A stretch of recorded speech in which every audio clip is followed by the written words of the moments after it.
दुसऱ्यांच्या आयुष्याची चौकशी करायला आलात ना तुम्ही? स्वतःचा आरसा विसरलात का? सावली, तू जसा विचार कर. मला काहीच विचार करायचा नाही.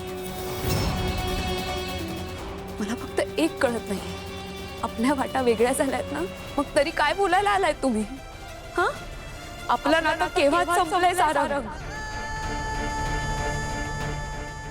आता आपल्यात काही बोलण्यासारखं, काही समजून घेण्यासारखं, काही ऐकण्यासारखं काहीच उरलं नाहीये. एकदा बोलू दे मला, एकदा. नाही ऐकायचंय मला. आपलं नातं संपलंय आणि ते मी नाही, तुम्ही संपवलंय. मी संपवलंय? हो.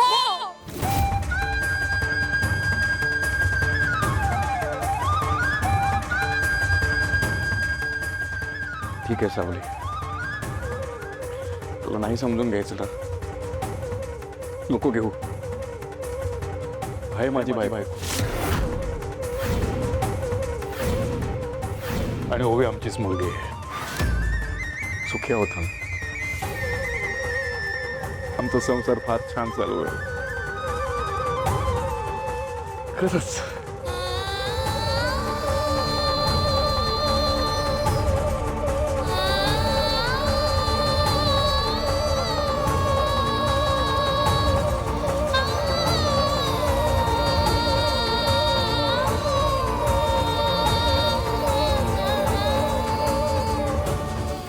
सावली, सावली हा सारंग म्हणजे?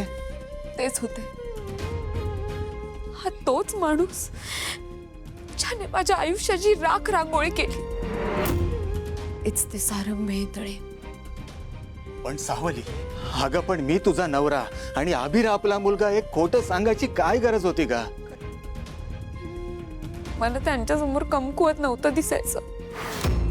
मला त्यांना हे दाखवायचं नव्हतं की मी अजूनही त्यांच्या नावाचं कुंकू लावून रडत बसते. मला त्यावर काही नाही बोलायचंय.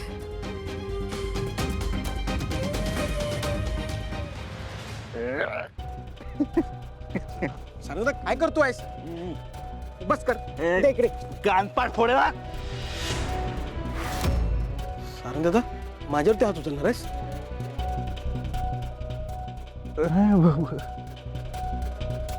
हात घोळ केला रे बबलू, सगळा वाटोळ केले हाताने. काप बबलू, काप. मी सांगतो, काप तू. अरे कापून टाक हात. काय झालं सारंग दादा? गुरुकुलमध्ये काय झालं का? सावली वहिनी भेटली? भेटली. काय बोलली? सत्य. सत्य? काय सत्य? ए शाणे, सगळे काय बोलला मला तू? ते उघड्या डोळ्यांनी जे दिसतं तसं नसतं, जग असं असतं, असं असं असं नसतं, हेच सत्य आहे.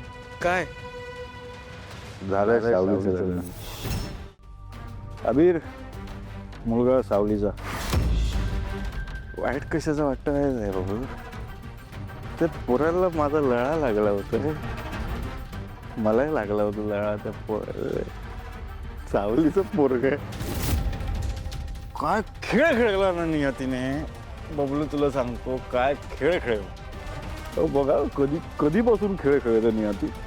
मी त्या आवाजाच्या प्रेमात होतो. हा, काळोखाची भीती, आवाजाच्या प्रेमात. मग सावलीच्या प्रेमात पडला आणि मग मला कळलं तो आवाज सावलीचाच आहे. मी सावलीच्या अजून प्रेमात पडलो आणि गायब. काय सावली खेळ. आता सेकंड पार्ट. हा, सत्य आहे काय तर तुला घे. इतक्या वर्षांनी सावलीच्या समोर घरी गेलो मी. सावली समोर उभी आहे, सुंदर दिसत होती. दुसऱ्या कोणाकोण ऐकलं असतं ना बबलू, काय वाटलं नसतं मला. सावली स्वतःच्या तोंडून मला बोलली, रे झालंय माझं लग्न आणि तू नवरा बाजूला हजर. नियतीने खेळ गेला, नियतीने जागा दाखवली पाहिजे. काय नाही बबलू, माझा भाऊ आहे ना तू. हो, माझ्यासाठी एक गोष्ट करशील? कर. मारून टाक मला बबलू. ए सारंग दादा सहन होत नाही. तू काय पण बोलतोस ऐक ना. नाही, नाही. बबलू ए बबलू. चल ओवी वाट बघत असेल रे घरी. तिचा बाप आहेस तू, हे मला सांगावं लागते. हे ओबीचा तरी विचार कर.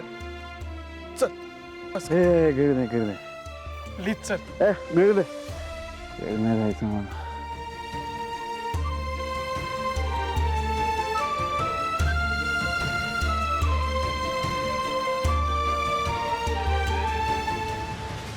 काकू परत एकदा फोन कर ना बाबाला. किती वेळा करू बाळा, नाही लागत आहे त्याचा फोन. ऐक ना प्लीज, तू तरी जेवून घे ना, खूप उशीर झालाय बाळा. चल. नाही मी नाही जेवणार. आम्ही रोज एकत्र जेवतो ना, मग बाबा आल्याशिवाय मी एकही घास खाणार नाही. सारंग, ए माझी प्रिन्सेस, माझी प्रिन्सेस.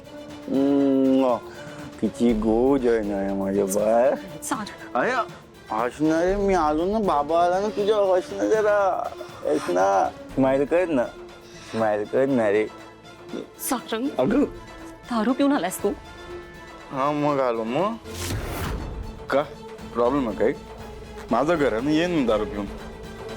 माझ्या मुलीपासून का ओढतो तुम्हाला दूर? सारंग, तुला ओवी समोर असं वागायला लाज नाही वाटत आहे का रे अजिबात? मला लाज, घराला लाज आहे आपल्या. मला कशाला लाज वाटणार? सारंग, सारंग प्लीज प्लीज भानावर ये. काय भाषा वापरतोय हिच्या समोर? हा अगं वहिनी, मी भानावर आहे मी भानावर. हे नाही आहेत आपले खाली जे राहतात ना ते. सांग ना कोण भानावर आहे? मोनिका वहिनी? आई आहे का भानावर? भरलेलं घर होतं ना तिचं, हे उद्ध्वस्त. कोण आहे भानावर? राजकुमार दादा. वापरली त्याने तुझ्यासोबत चांगली भाषा. मग आपण काय एवढा विचार करतोय सगळ्यांचा? अगं आपण दोघंच भानावर आहोत. चूक झाली आपली. का भानावर राहतोय आपण? यांना ना सगळ्यांना अक्कल आहेत का? यांना अक्कल आहेत? आईला अक्कल आहे?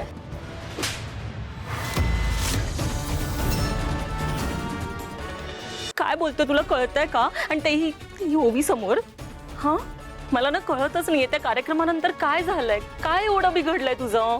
हा कोणाशी नीट बोलत नाही, साधं तुला ओवीची पण काळजी वाटत नाही. अरे साध्या प्रश्नांची उत्तरं नाहीयेत तुझ्याकडे. काही विचारलं तर काही बोलतच नाहीयेस.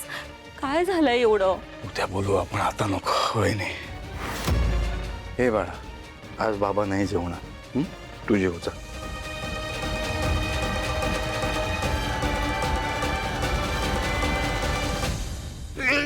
सारंग, ठीक आहे. घसरलो जरा, बाकी काही नाही. बरं झालं वहिनी, आंबोल असतो.